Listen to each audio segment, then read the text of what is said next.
Hello everyone, nice to see you this evening.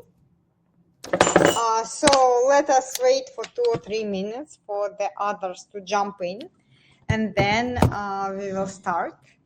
My name is Marия Tihonova, and I will be giving a lecture about the neural architecture, neural networks, which are the core part of modern AI today. So let us wait for 2 or 3 more minutes and then we will start. Meanwhile, I'll share the screen and I will try to enter with my telephone to be able to see the.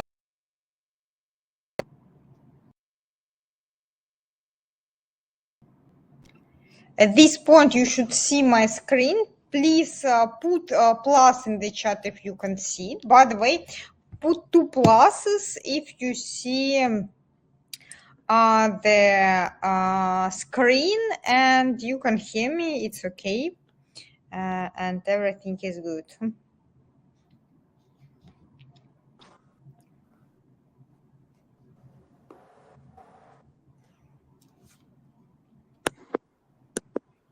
And please turn off the micros so that the noise doesn't disturb us. That would be better. You may ask all questions in the chat, and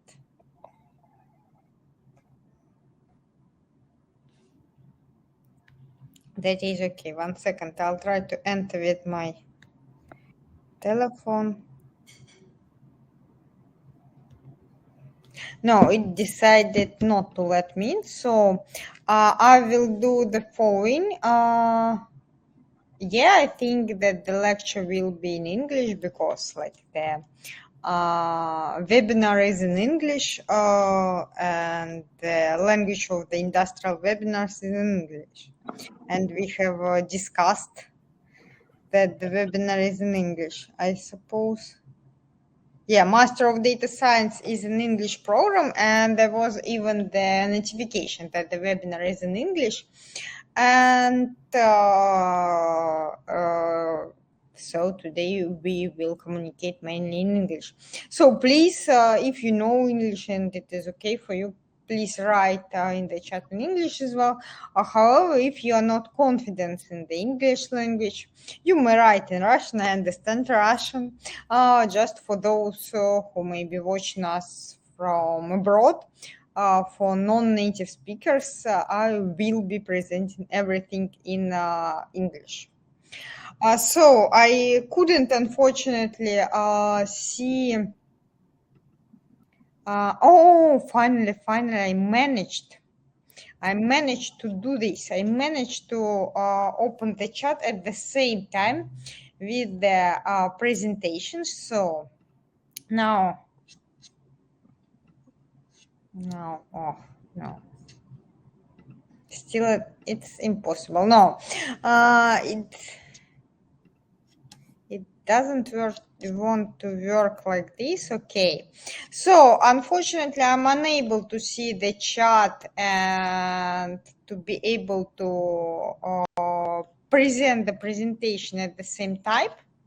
Thus I will be checking the chat between some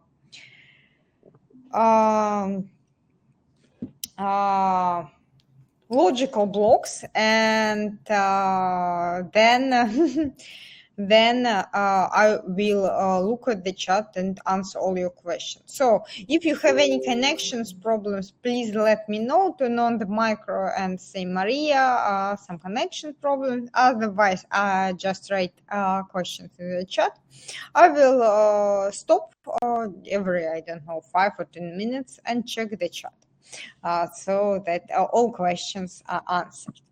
Let me briefly introduce myself. My name is Мария Тихонова. I'm a PhD in computer science. Imagine there exists a computer science PhD or кандидат компьютерных наук in Russia nowadays.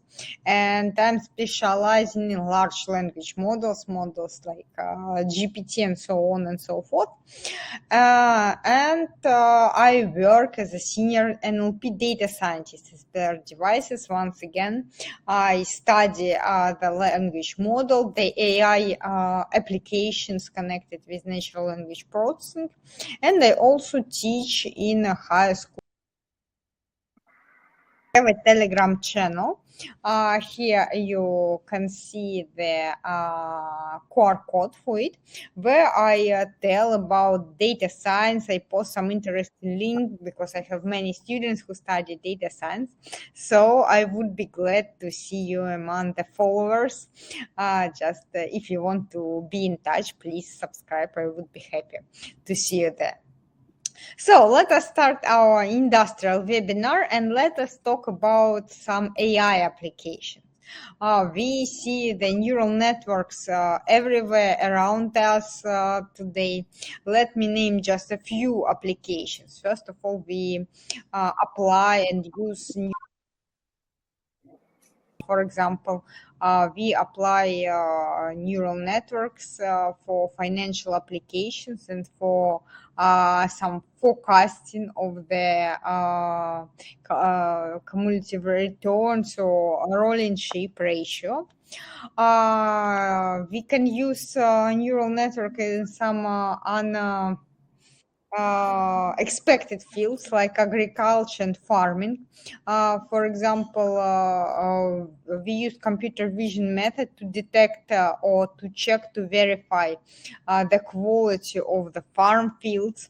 Or, for example, I had a student who used the anomaly detection method to analyze the cows on the farm and to find anomaly cows. That was really great. The development here, we also can apply, for example, computer vision methods to detect houses using the satellite images, or to predict how much a person will save if he installed some solar panel. That is the project called Sunroofed by Google. Quite an interesting project, by the way. And here is the link. By the way, I will send the link to the presentation in the end to the chat. Just remind me. One of the not that developed but quite promising fields is the healthcare. Here today the neural networks are not that widely being applied, but in the future, I think the future of AI lies here in the field of self-care. For example, we can perform some computer vision analysis of the images of the screens and perform chemical analysis and drug discovery using AI. Healthcare, biology are the two very prospective fields for neural network applications. And last but not least, in my list of examples are the language applications such as ChatGPT, for example. Practically everyone today knows about ChatGPT, and that is basically AI bot that knows everything. Of course, not everything, but this is a multifunctional language tool which can be used as a search engine to solve some problems for writing, for rewriting, and so on and so forth. Basically, the appearance of ChatGPT, GPT-4, has changed the way we work, we live, because we start to apply such methods, such models in our everyday lives. And of course, the magic, if I could say so, behind ChatGPT, behind the power of ChatGPT lies can be attributed to the AI. So at this point, I'll stop and switch to the chat. Let me see whether you write something or not.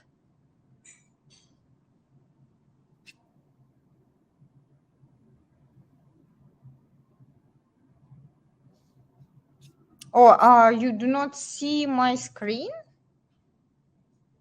Oh my God, that's terrible. Can you see my screen? Because I have something like ваш экран виден участникам.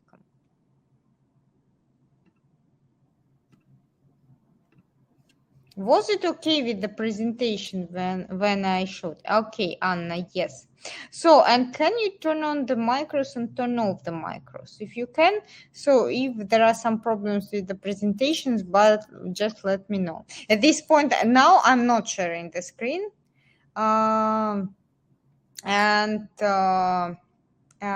Before I showed.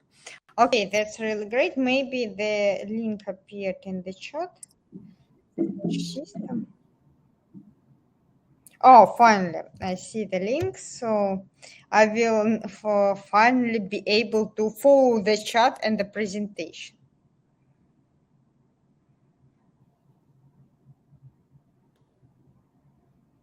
One second.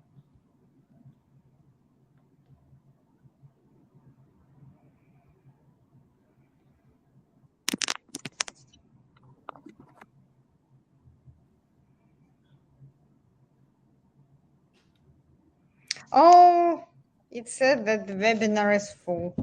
Such a pity. I'm not allowed to enter my own webinar, unfortunately. But can't be helped.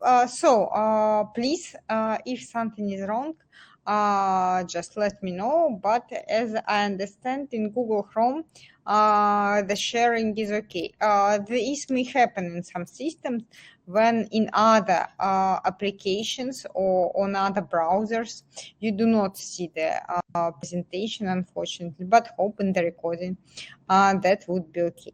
So let us continue. Now I'm sharing my screen. Please turn on the micro if this is not, you do not see it. And let us look at the evaluation of neural network.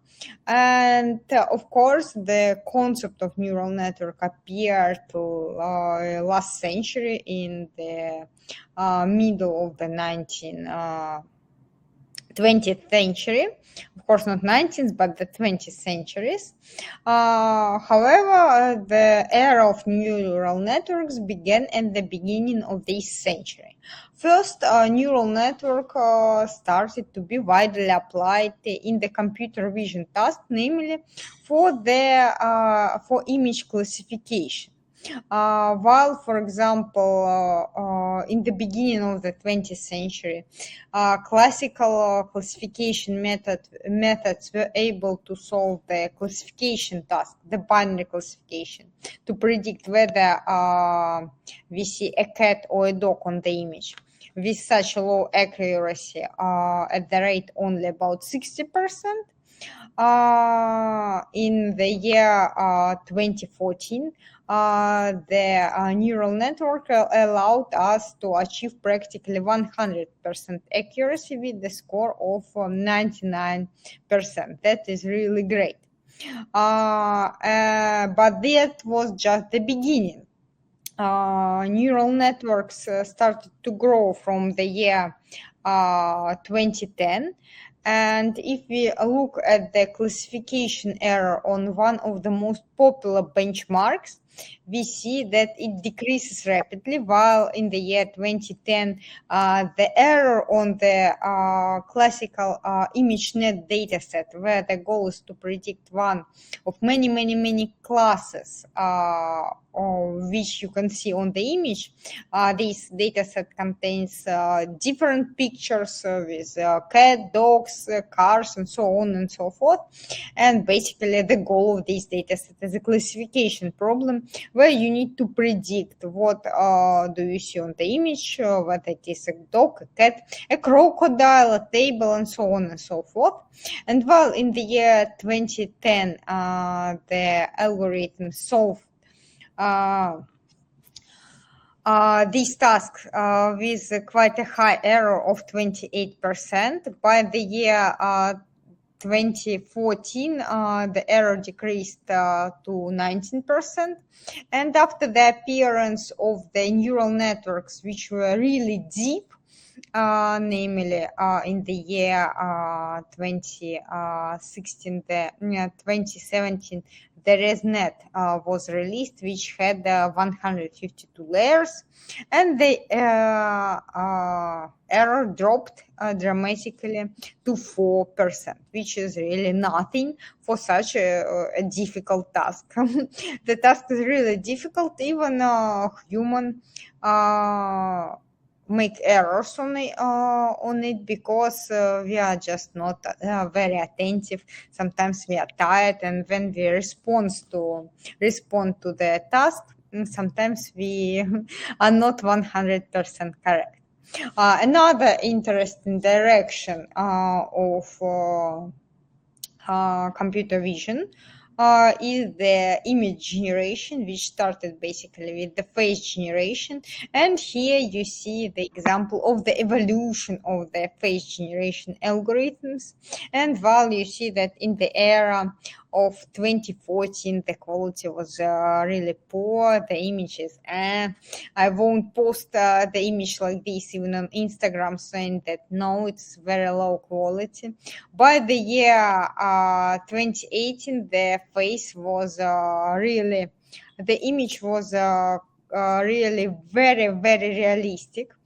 And in modern days, we see something which exceeds the reality, if I could say so. We see fantastically realistic picture of some fantasy heroes and so on and so forth, thanks to neural networks and to the diffusion models. So once again, let me check the chat.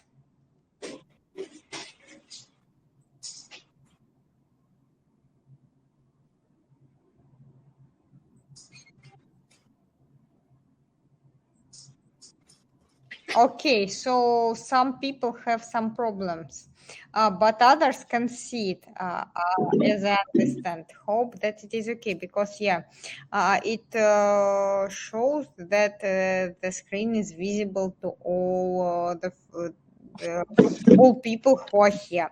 Let me do this one more time. Share the screen. Share the screen, and now it said that the screen is shared, and I even see a line which shares that, which tells me that you can see my screen. So let me continue. Most probably it is on your side because some people can see the screen. So let us talk about how it works, but please do not be disappointed if you couldn't see my presentation now. I think that the recording will be available, and hope that everything will be okay on it, because on the recording usually such things are okay. So let us see how it works. Basically, the basis, the fundament of each neural network is the artificial neuron. The artificial neuron is a function which receives information about from several inputs or features of our samples, and makes the decision. Basically, the outputs, the neuron outputs either 0, like it is not activated, or it can be active and it outputs 0, based on the basically sum of the input signals with some weights. In other words, with some oh my god. Okay, I tried to hide the thing, but it doesn't work. Okay, in other words, with some basically the input signals with some non-linearity function, and thus we obtain the output of the current neuron. That is the idea behind each element of the neural network. It receives the information about all the data features on the previous layers, and sum them with some weights using this formula you see on the slide. Then it applies non-linearity function because we do not want our neural network to be just linear, and that is our output of one single neuron. And in neural network we use not one but many neurons which are stacked in layers. Basically the concept of neural network is to store many neurons in one layer, to pack them in one layer, and then to apply some layers sequentially. At each layer, each neuron receives all the input signals from the previous layer. As I've described, they are summed with some weights, which are trainable parameters and are learned during training. And then it outputs the signal, which is equal to this sum with some weights, followed by some nonlinearity. For example, we can use a standard logistic function on linearity, like here in the example. And this process is carried out in each neuron. After processing the data at one layer, the data is passed to the next layer, which takes the outputs of the previous layer is the next input, and repeat the procedure. Here you see the example of the simplest neural network, which is used to classify images. And once again, our favorite task, to predict whether we see a cat or a dog on the image. This is the task of binary classification, and the input data is the image. However, you most probably know that the image itself is a JPEG file, and basically JPEG is a matrix of pixels where each pixel is written as a number in three-dimensional channel. Thus, we can flatten this image in one long vector and use this long vector which represents the original image as the input vector for our neural network. Then we send this vector, pass this vector to our neural network and process the data layer by layer. Here you see the example of the simplest neural network with one hidden layer, where the input is processed by the hidden layer. At this layer, we see the procedure we've discussed just now, where each neuron takes the information about all the neurons, sum them with some trainable weights, and apply some non-linearity. And then to make the final prediction at the last layer, we have the two neurons. One of these neurons is responsible for the cat class, and the second of these neurons is responsible for the dog class. Thus, basically, these two neurons take the information from the hidden layer and try to predict whether there is a cat on the image or it is the dog.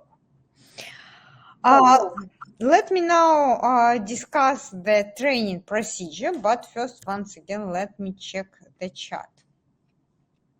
Okay, finally. You say that it is okay. That's great. Finally. So at this point, let me speak about the process of training, and the process of training includes finding and identifying these hyperparameters, namely these weights in each neuron, which I've shown on this slide. So here it is. Now, by the way, I should turn on the...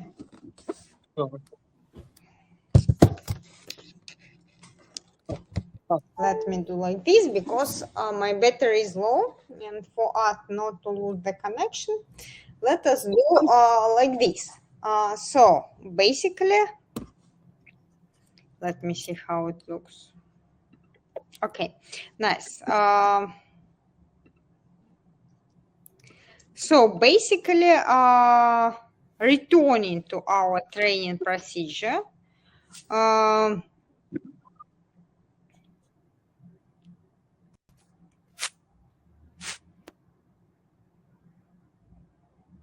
first thing we do here, we take our training data set and then we process our data set and pass it to the neural network. That is called the forward pass, when we just apply our neural network, which is untrained, and it outputs some random predictions, and then we compute the random the loss function. Basically, the idea is similar to classical machine learning, where to train, let me say, linear regression, we simply make the prediction using our model, compute the loss function, and apply the gradient descent. Here, the idea is exactly the same. The difficulty is in the gradient computation, because you need to compute gradients with respect to all the hyperparameters which we have in our neural network, which can be difficult.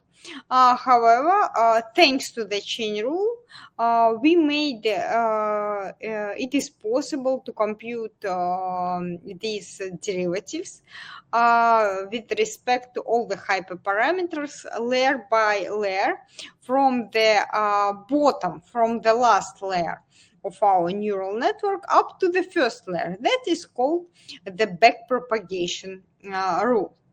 And after we've computed the loss function, in order to minimize it, we perform basically a stochastic gradient descent step. When we propagate the gradients to all the hyperparameters and update the hyperparameters so that the error on our dataset is minimized. And such approach allows us to train neural networks which are really, really deep. For example, here on the slide, you can see a neural network which has more than 100 layers. However, it is possible to compute the gradients with respect to all the hyperparameters, and that is really great. Additionally, the good thing is that we can apply these neural networks not only to the task it has been initially trained on, but such neural networks are quite easily can be adapted to some other tasks we have from the same domain. This process is called transfer learning.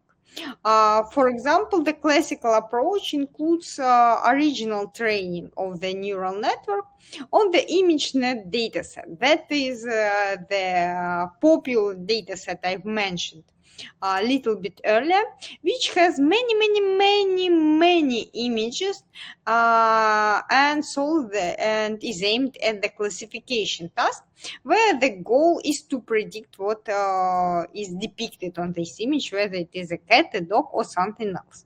And let us say that we have a problem, a binary classification problem, where we take the input image and predict whether we see, let us say, Sberkot or Boyarsky or something else, whether it is I don't know, a hezayeh student or a ballet dancer.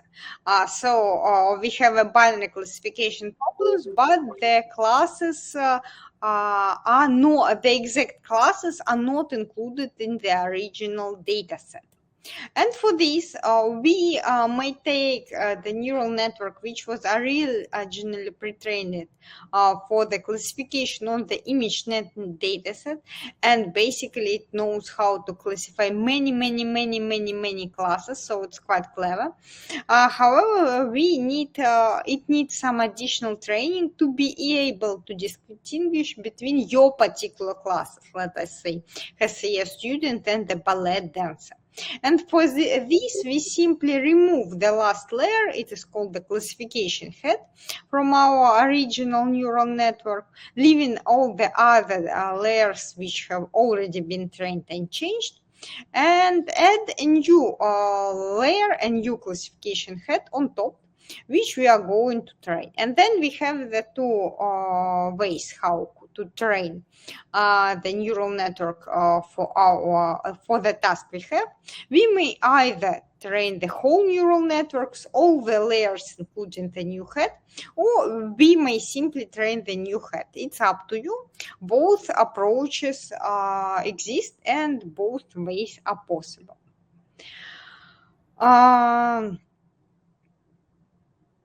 Or you may use some compromise between these two. You may fine-tune not only the last layer, not all the layers, but some last layers, for example, 3 or 4 last layers. And of course, we fine-tune it on our data set we have, and in our example that is going to be the data set with 2 types of images, with photo of the ballet dancers and with the photos of the HSM students. Such approach once again is called transfer learning, and it is quite good. It allows us to achieve quite a good quality without having a lot of the training data, and it is widely used in computer vision. By the way, even now we adapt this approach to natural language processing. Namely, we fine-tune language models to some tasks so that they show excellent quality on them. This opens the new chapter of the computer vision overview, and let me pause for a second once again and check the chat.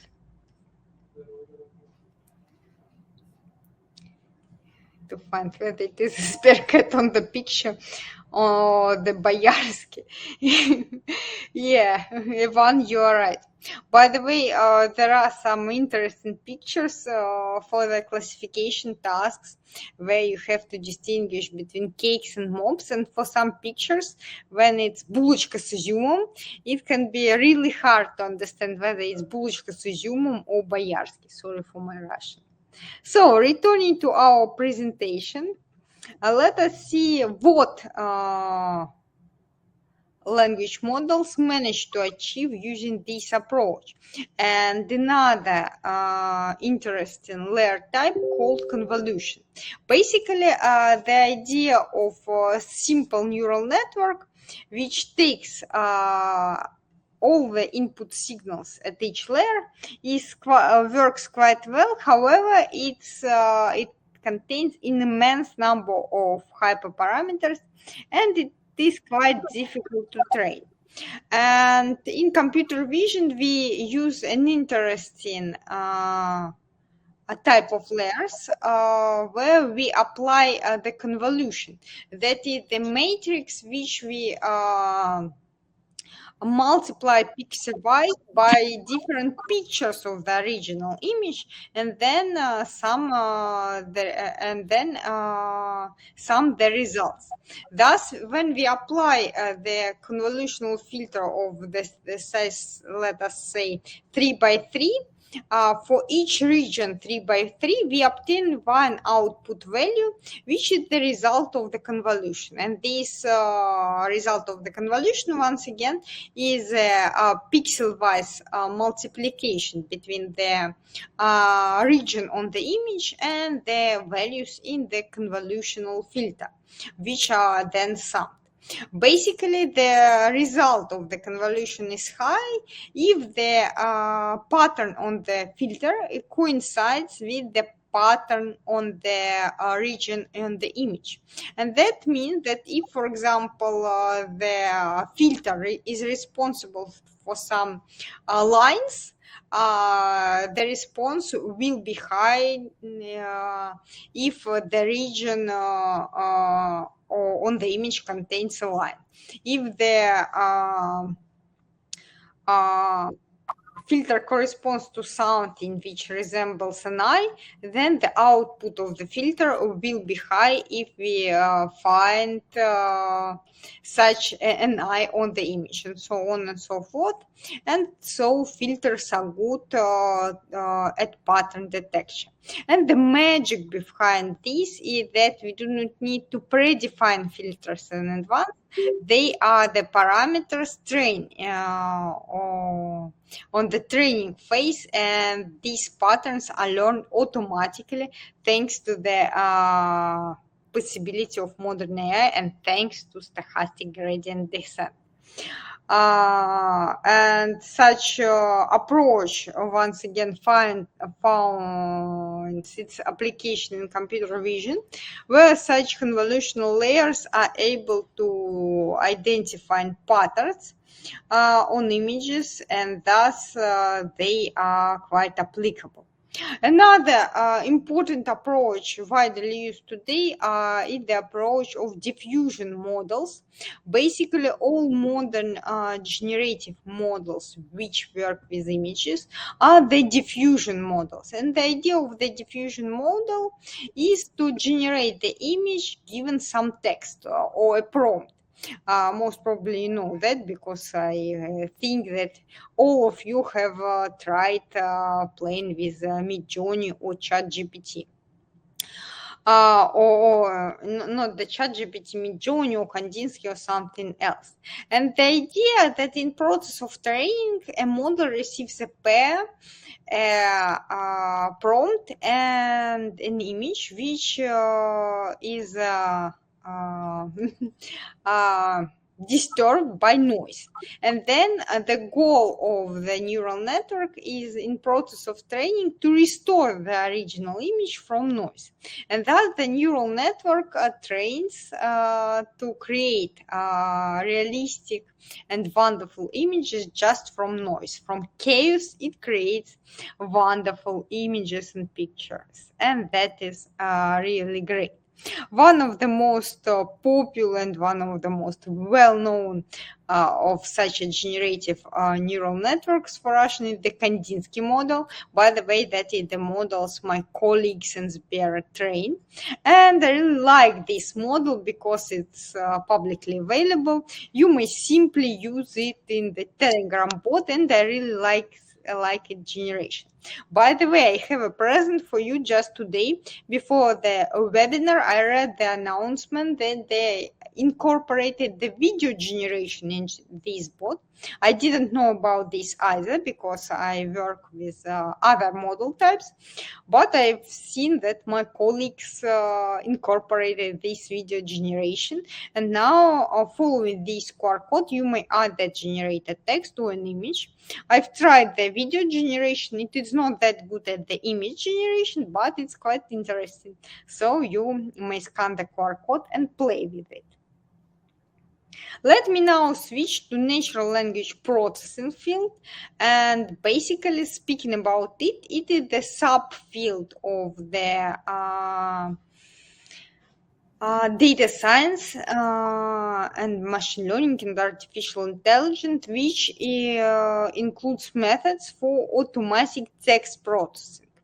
And this is quite a particular field because we have many languages. Languages are different, and for some languages, some methods work well, while for the others these methods are completely inapplicable. For example, let us say we want to split our data set into words, and for Russian or for English, we may simply split them by spaces, while for the English, for the Chinese language, where they use hieroglyphs, this doesn't work at all. So we need some other methods to be able to process the data and to be able to split hieroglyphs into words in Chinese.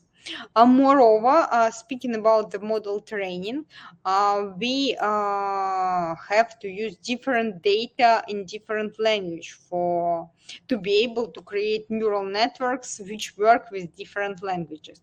While for the computer vision, for example, Google may release something which works with images, and that is quite okay. For the natural language processing, Google most probably will release something which works for English, and for Russian we need to create and to repeat the training procedure, which is costly and time consuming. However, this can be done lucky we are. For example, in Sber, we train a lot of language models. My colleagues and I, we release a lot of models in the open source.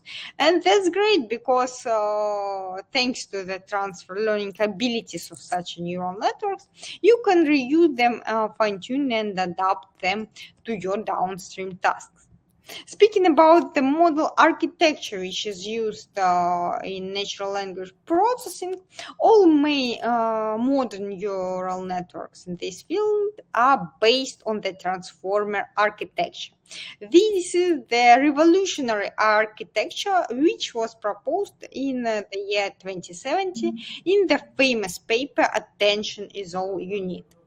The core idea of this neural network is the attention mechanism which mimics human attention while the neural network processes the text.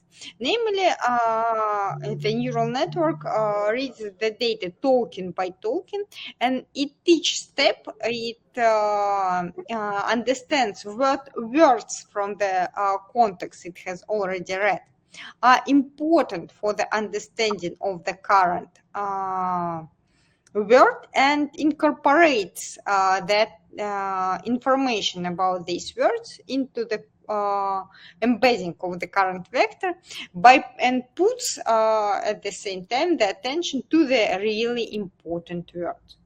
And this architecture proved to be very prospective, proved to be very fruitful.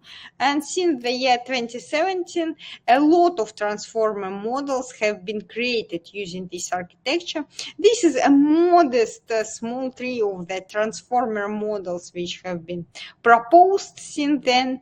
In reality, it's much larger, and basically all models you see today in NLP are the transformer ones. Even the GPT stands for the generative pre-trained transformer, and the GPT models are the transformer models as well.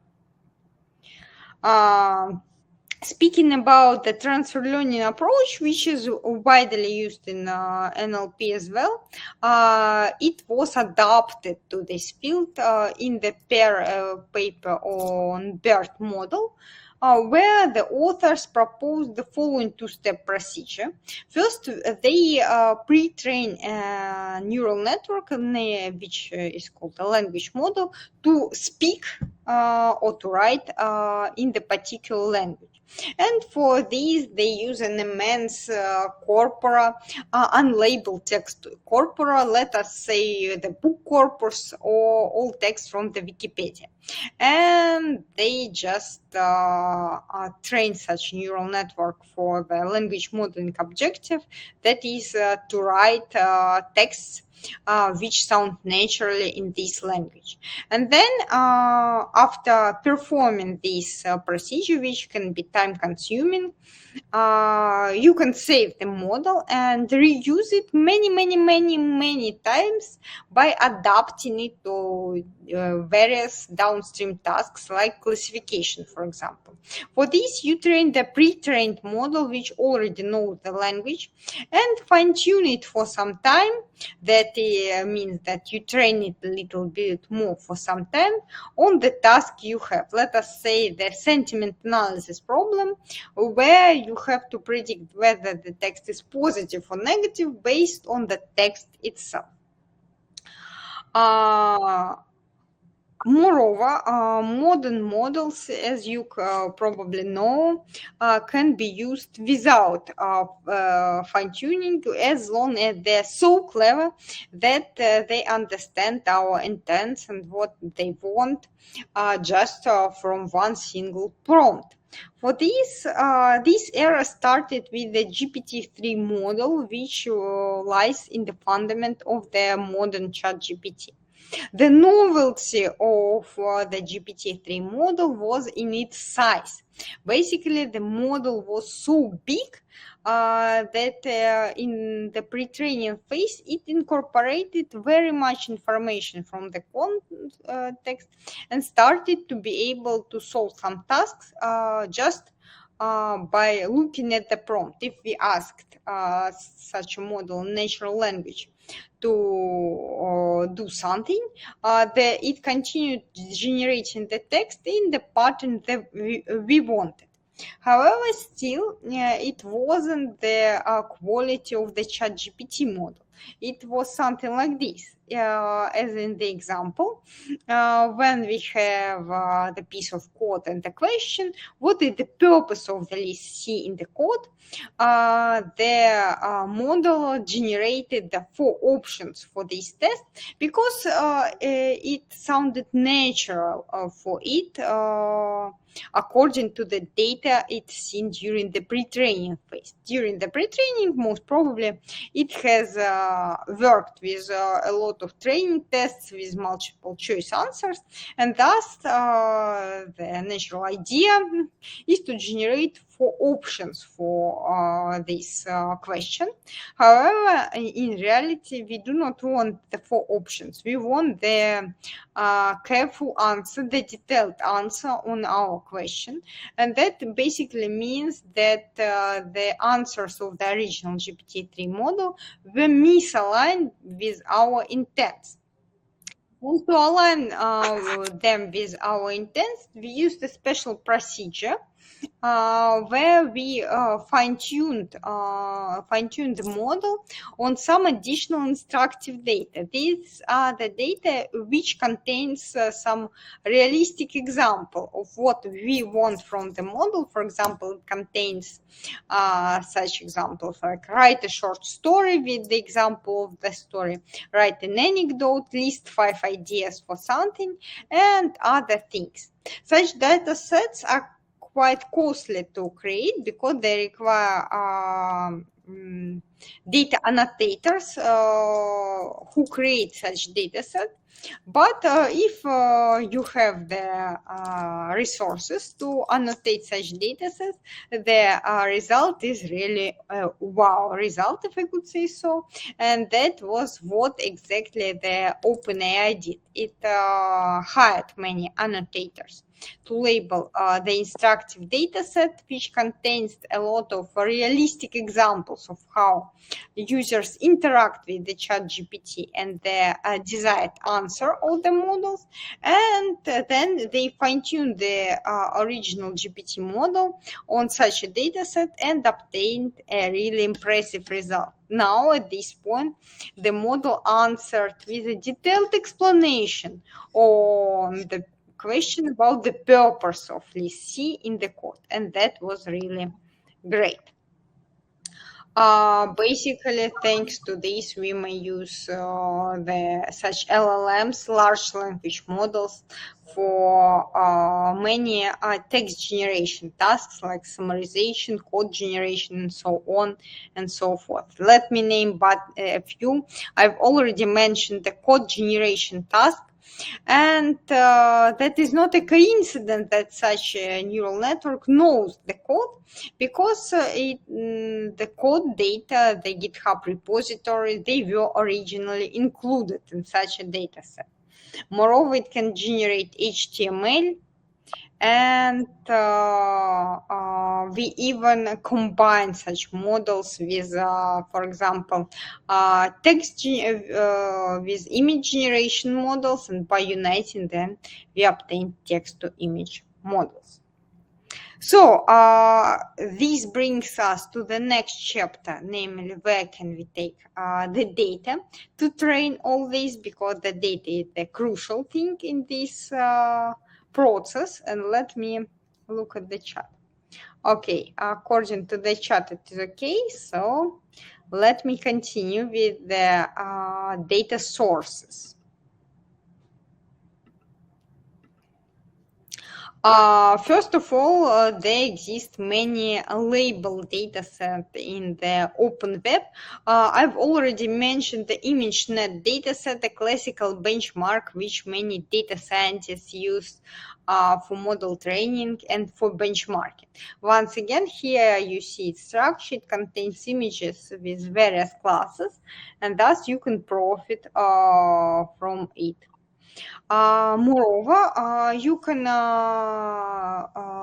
use crowdsourcing platforms like Mechanical Turk, Yandex.Толока, where you basically load your data set and create a special instruction how to label it. For example, the instruction should be simple because people who label your data are simple users who want to get some money. Basically, the service provides an option. If you register there, you can label the data scientist data sets. You shouldn't be data scientist. You can be anyone from anywhere. You can live in Siberia and want to gain some money. And thus, you register on this Yandex.Толока, find an NLP data set where you are asked to answer yes or no based on the information you are given. Let us say you're given a text for sentiment classification, and you need to label whether the text is positive or negative. That is to provide the correct answers for the model. And for labeling each example, you get some money. I don't know, let us say 10 cents or something. The money is really small. Thus, it's not a very well-paid job. It's just for those who want to get something. However, it is a cheap way for data scientists to get the labeled data set. And as long as we usually label the data set with the overlap of several persons to avoid cheating, the quality of the resulted data set is quite good. Moreover, for many language models, lucky we are, we do not need the label data. We are okay with just raw text. And for this, there exists some large data set like Wikipedia. Wikipedia provides regular dump with all its articles. Moreover, we can find book corpora or the common core, which is basically all the internet and all of the articles which can be downloaded from the internet. As for the images, for example, there exist many popular data sets in the net once again. And for example, a very good resource for this is the Papers with Code. It's a wonderful site where you can find most promising work in this field. You can find information about all the data sets and the GitHub repository. So whenever you need some information about what is state of the art today, please visit this site. And as for the NLP dataset, there exists a great hub called Hugging Face. This is an immense storage of the pre-trained transformer models and their available datasets. So there you may find the data you want for the NLP tasks. So with the data, it's more or less clear. And what about the compute? The compute is really the problem. We need many GPUs and really huge compute power to pre-train such a giants like GPT and GPT Turbo. The quality and the power of the compute grows rapidly. However, still the size and the power of neural networks requires more and more each day, and that really becomes a problem nowadays. However, another promising branch of the data science is how to make model not the cleverest ones, but to make them smaller, because of course anyone wants to profit from the AI on your mobile phone. However, nowadays many applications work only via the internet, because the neural network is run on some faraway servers and requires a lot of GPU. Thus, the new promising field is to squeeze or to distill the neural networks, which means that we want to make a neural network small so that we are able to work with it on our own device. And like we are, now we see some results, and some modern neural networks are supported on our smartphones. For example, here you see the result of the LLM on our smartphone. It is not that powerful as the GPT-4, but still. So speaking about the compute powers today, they are really immense. For example, Mac, by the way, now they have the M3, which is even better. They're quite powerful, so you may write some models which are quite good even on your MacBook. And last but not least, let me name a few open questions and problems which are actual today. For example, we have some bias in the training data where the model tends to generate something average from the training data set, and sometimes the average is biased, for example, towards people with white skin or something, which is not good at all, of course, and we try to fight with it, but this is quite difficult. For example, here you see that the probability of the gun is quite high because the hand belongs to the Afro-American person. However, here we do not have even the option of the gun. It's not popular at all because the hand just was colored in another color.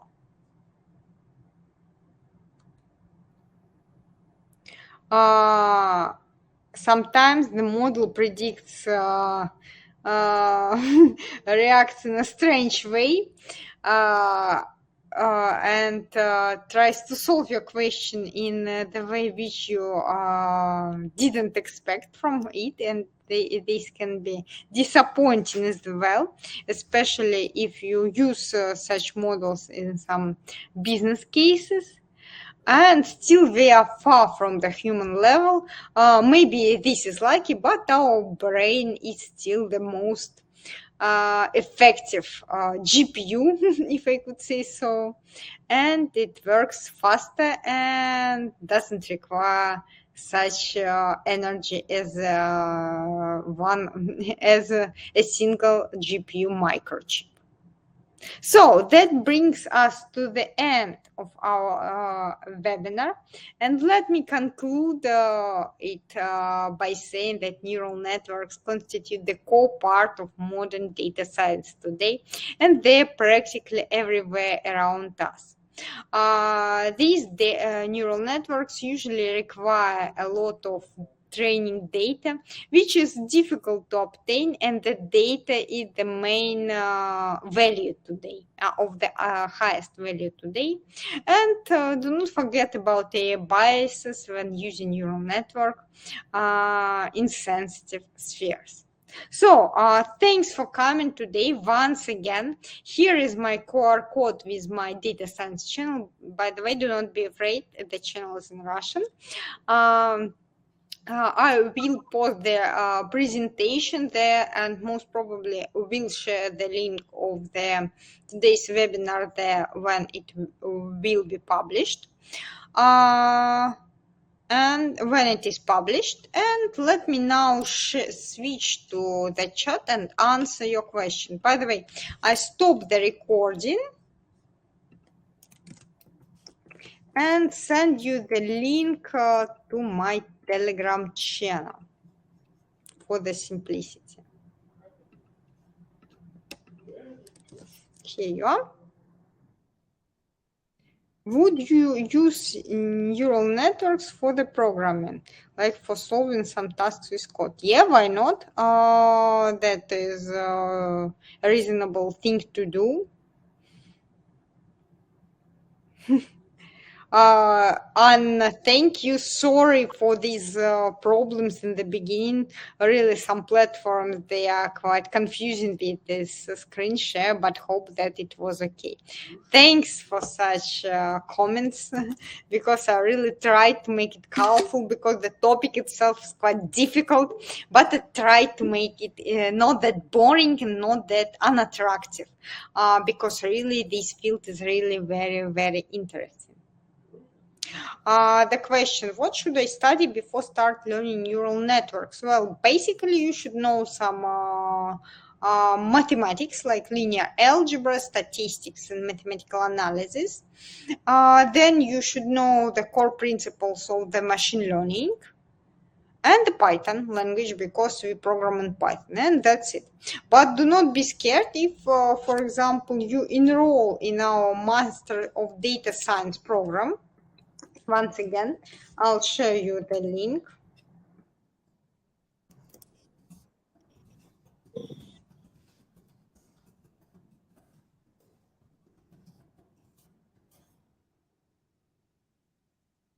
There, you do not need to know all these, because you will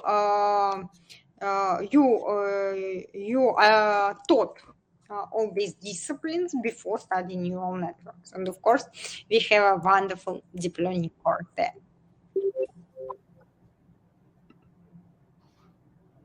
So, thanks for coming. Thanks for those who watched me in the recording. Bye.